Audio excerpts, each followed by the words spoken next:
Di konten Sila kali ini kita akan ngomongin soal kericuhan kelangkaan LPG 3 kilo yang sekarang sih setidaknya ketika video ini naik sudah punya solusi dan harapannya berangsur-angsur beres. Tapi kenapa ini terjadi, terus siapa-siapa saja yang terkait akan jadi pembahasan kali ini. Mari kita mulai.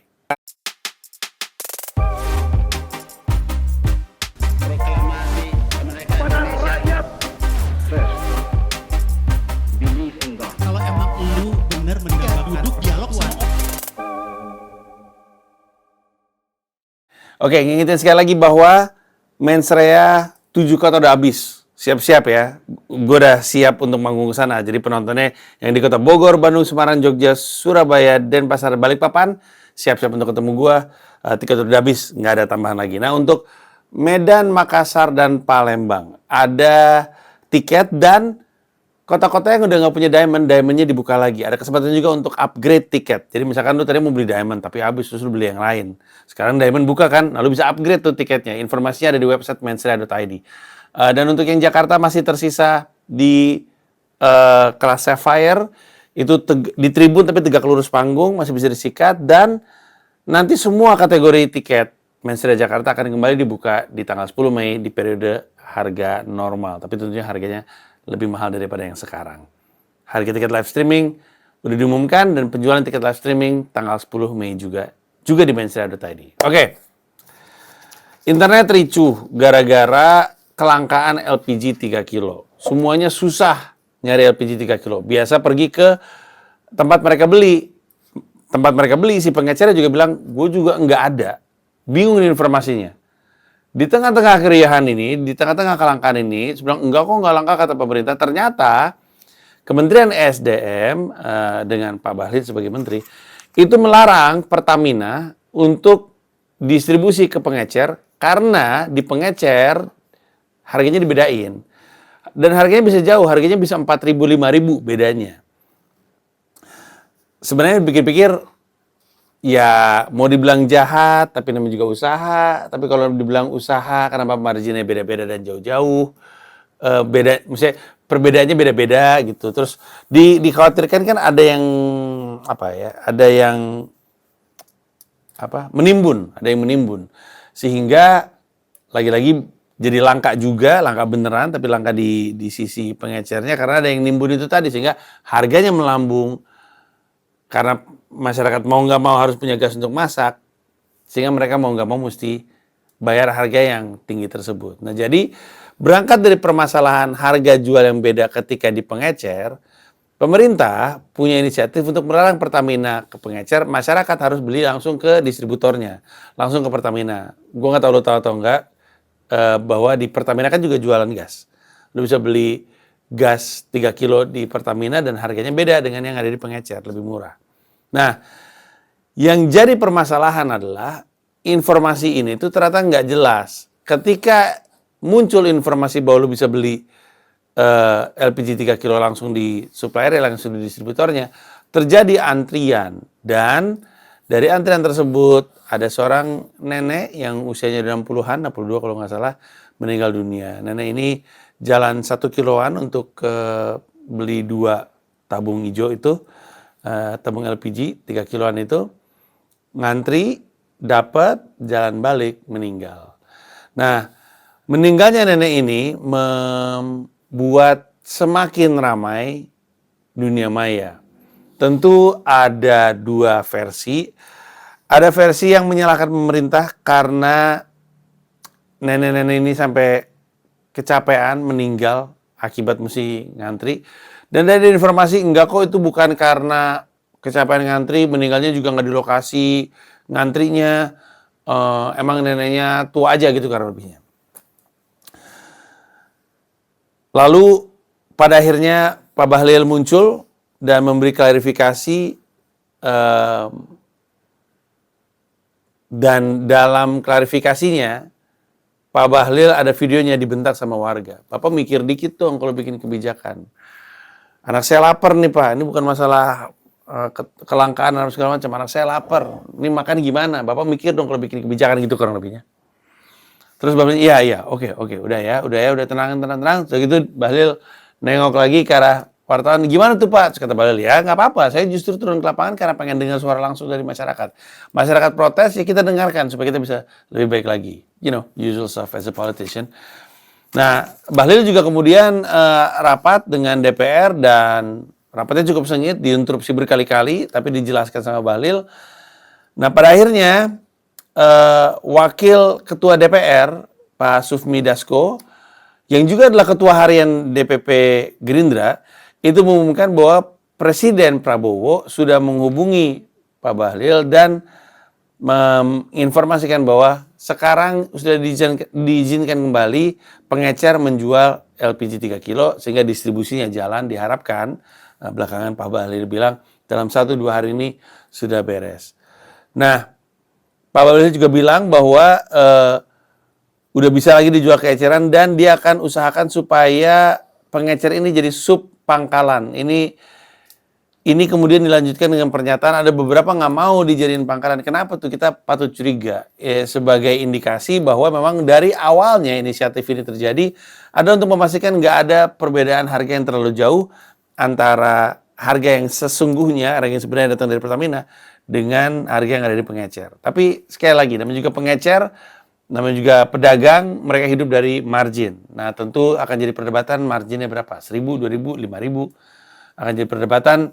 Tapi bahkan dalam keriuhan ini, Pak Bahlil masih menggarisbawahi permasalahan yang mendasari kebijakan itu lahir, yaitu perbedaan harga antara Pertamina sebagai distributor dengan pengecer. Nah, keriuhan ini tentu membuat Pak Prabowo diserang karena kesannya kan jadi kayak strategi politik racun dan penawar ya. Ini klasik sekali di dunia politik Indonesia, dunia juga, tapi di Indonesia terutama klasik sekali strategi politik racun dan penawar tuh lemparlah isu, bikin resah masyarakat, datanglah saya dengan penawar dari racun tersebut. Jadi saya akan jadi pahlawan. Nah, ini muncul di antara masyarakat karena tudingan masyarakat adalah karena ini itu kan program lu yang bikin program, lu yang batalin, pengen sok pahlawan atau gimana gitu. Bapak Sufmi Dasko kemudian bikin pernyataan larangan LPG 3 kg ke pengecer itu bukan program Prabowo. Dan ini dibalas lagi sama masyarakat karena ada pernyataan dari Pak Bahlil sendiri bahwa pembatasan ini ke pengecer adalah program Prabowo, tapi ini jadinya hajar-hajaran. Nah, ini adalah berita yang sedang terjadi. Apa penyebabnya? Perlu diinformasikan bahwa semua pemerintahan di awal-awal pasti blunder. Gue nggak mau bilang semua nih. Kita bandingin sama Pak Jokowi aja. Periode pertama Jokowi ingat nggak? Ingat nggak? Periode pertama Pak Jokowi penuh dengan blunder-blunder serupa. Kebijakan keluar terus nggak jadi. Ingat nggak soal BBM naik, tiba-tiba diumumin nggak jadi naik sama Pak Jokowi. Cari aja beritanya masih ada. BBM diumumkan naik, riuh rame, kemudian Jokowi bilang batalin. Ada menteri yang ditunjuk jadi menteri, ternyata WNA. Dibatalin jadi menteri. Diganti dulu, dikasih WNI, balik lagi. Hal seperti ini banyak sekali terjadi. Inilah permasalahan dari pemerintahan baru. Mereka butuh waktu untuk bisa ngeklik dan kerja bareng. Sesuatu yang sebenarnya udah ketebak. Karena dulu juga kayak gitu.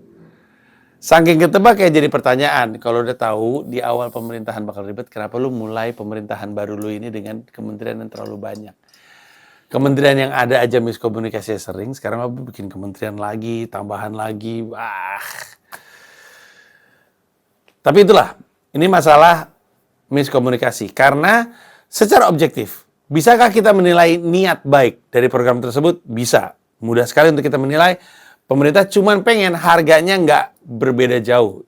Pemerintah lagi ngebelain supaya rakyat tidak jadi korban reseller LPG 3 kilo yang naikin harganya itu gila-gilaan. Itu yang diniatkan sama pemerintah. Nah, dalam hal ini, letak pemerintah ada nggak? Letak kesalahan pemerintah ada atau nggak? Ada banget. Letaknya adalah di komunikasi.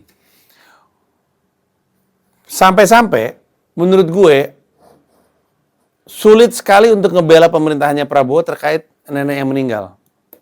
Karena orang bisa bilang, loh kenapa jadi nyalain kejadian ini? Ibu itu udah tua, kenapa nggak anaknya aja dan segala macam. Kayak gini deh, kalau nggak ada kericuhan harga LPG yang ketersediaan LPG yang langka, itu nggak akan terjadi. Mau itu udah tua, mau itu neneknya yang ngambil, dan mau itu anaknya yang ngambil, siapapun, nenek itu nggak akan meninggal. Ini semua gara-gara kepanikan.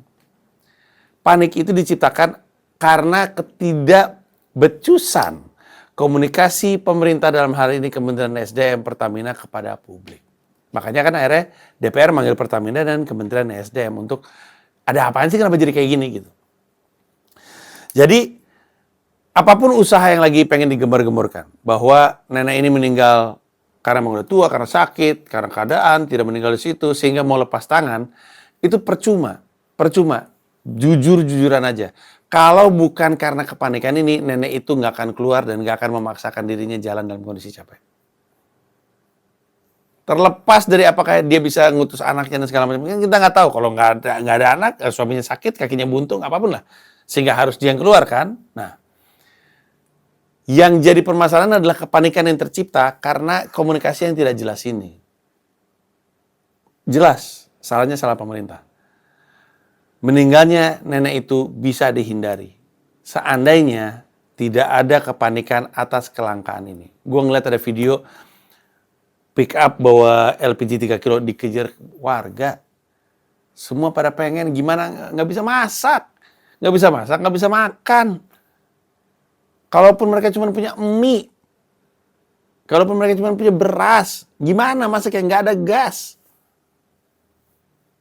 Mau digrogotin itu mie, bisa sih. Sampai dikejar itu mobil. Semuanya karena apa? Semuanya karena kepanikan yang terjadi karena kelangkaan LPG, yang terjadi karena Kementerian SDM melarang Pertamina untuk mendistribusi ke pengecer. Udah. Nah, kegagalan pemerintah untuk mengkomunikasikan ini dengan baik, menurut gue akarnya adalah kementerian yang lagi, namanya juga, ya jangankan kementerian yang udah ngejelimet ya, kementerian ngejelimet banget, beneran deh. Semua tuh datang dengan aturan, tapi nggak usah kita ngomongin Kementerian Republik Indonesia yang ngejelimet banget. Ya lu ada timnas sepak bola, jangan timnas ya, gue ngomongin yang terjadi aja deh. Timnas basket Amerika Serikat. Timnas basket negara lain udah bertanding bertahun-tahun bareng mereka, 3, 4, 6 tahun. Timnas basket Amerika Serikat baru dimasukin 3 bulan terakhir sebelum Olimpiade. Baru bareng. Udah pasti berantakan. Karena mesti penyesuaian dulu kan, komunikasi, menyesuaikan gaya bermain, siapa posisi apa, siapa yang megang. Semuanya biasa ngelit di timnya masing-masing, di sini siapa yang ngelit, gitu kan. Ya apalagi ini.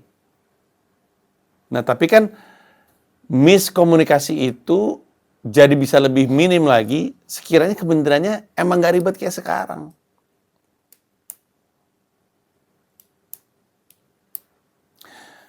Dan yang juga menurut gue ya perlu di-highlight ya, ini Pak Dasko ini kalau lagi ngomong tuh lagi jadi apa sih sebenarnya? Kan akar permasalahannya ada di pemerintah. Tanggung jawabnya ada di pemerintahan Prabowo. Tanggung jawabnya ada di kementeriannya Pak Prabowo, yaitu Kementerian SDM. Gue bingung kenapa Sufmi Dasko yang ngumumin bahwa kata presiden, ini pernyataannya Pak Dasko, Presiden Prabowo udah kembali mengizinkan LPG 3 kg didistribusi ke pengecer. Kapasitasnya apa? Sebagai wakil ketua DPR, ngapain ketua DPR ngomongin apa yang diputuskan sama pemerintah? Yang satu legislatif, yang satu eksekutif. Kalau sebagai ketua harian DPP Gerindra, ngapain ketua harian DPP Gerindra ngomongin ini juga? Jadi gue bingung. Kayaknya kayak Pak Dasko pasang badan untuk Prabowo, karena Prabowo adalah ketua umum Gerindra, beliau adalah ketua harian DPP Gerindra. Jadi kayak instinctively Pak Dasko mesti menjelaskan, Pak Dasko nge-tweet bahkan. Tapi kan inilah yang jadi membingungkan ya. Lu di sini posisinya sebagai yang mana ya? Pak Dasko ini sebagai wakil ketua DPR atau ketua harian DPP Gerindra. Sebenarnya secara aturan kalau dibilang salah atau enggak salah sih. Tapi secara etika aneh aja gitu. Tapi inilah mungkin yang terjadi kalau misalkan jabatannya rangkap-rangkap. Ujung-ujungnya, ini harus diakui sebagai kesalahan. Jangan dulu ngomong kegagalan deh. Jangan dulu ngomongin kegagalan pemerintahan. Tapi ini adalah kesalahan dari pemerintahnya Pak Prabowo. Kesalahan ini bukan kesalahan milik pemerintahan Pak Prabowo Gibran semata. Ini adalah kesalahan yang pernah terjadi di kabinet-kabinet sebelumnya. Kalau boleh jujur, sejujur-jujurnya, gue nggak ingat apakah Pak SBY di periode pertamanya punya blunder serupa. Tapi gue ingat di Pak Jokowi ada. Jadi mau memaklumi ya boleh, tapi kalau mau mewajarkan kayaknya nggak bisa, korbannya nyawa soalnya. Karena seperti yang tadi gue bilang, seandainya nggak ada kepanikan ini, nenek itu mungkin nggak terpaksa harus jalan jauh. Betul mungkin nenek itu punya penyakit, betul mungkin bisa ada orang lain. Tapi betul nggak, seandainya nggak ada kelangkaan ini, ibu itu mungkin nggak harus memaksakan diri untuk keluar. Ujung-ujungnya, karena pemerintah juga. Nah, gue nggak mau kayak orang lain yang, oh berarti harus Prabowo mesti diturunkan apa segala macam, gila kali. Nggak segitunya juga. Tapi salah juga untuk kita nggak kritik. Kita semua mesti mengingatkan sama kita semua bahwa beliau salah. They have to own the mistake. Karena sebuah kesalahan akan berulang. Kalau nggak A, diketahui itu adalah sebuah kesalahan, dan B, diberi konsekuensi atas kesalahan tersebut. Itulah kenapa ada hukum. Hukum ditegakkan untuk memastikan tidak ada hal-hal salah terjadi, dan kalaupun ada salah yang terjadi, ada konsekuensi supaya jerak dan nggak kejadian lagi. Nah, itu yang sekarang kita tunggu. PR-nya Pak Prabowo ini di kementerian ini memang agak sulit sih. Gue sejujurnya nggak kaget kalau dalam waktu dekat ada reshuffle. Walaupun gue ragu Pak Bahlil akan di reshuffle. Terlalu penting untuk Pak Prabowo dan kabinetnya. Tapi mengingat ada banyak sekali hal-hal aneh, kita tunggu aja siapa yang bakal diutak-atik sama Pak Prabowo. Itu aja dari gue, makasih banyak. Kita ketemu lagi di konten sila berikutnya. Thank you. Bye. Oh ya, seperti biasa, kasih tahu di kolom komentar, setuju atau tidak ini dirilis untuk umum. Kalau lu bilang setuju, gue akan rilis. Yang kemarin kan gak rilis tuh. Nah, kalau misalnya ini menurut lu penting untuk dirilis umum atau enggak, ya kasih tahu aja di kolom komentar. Thank you. Bye.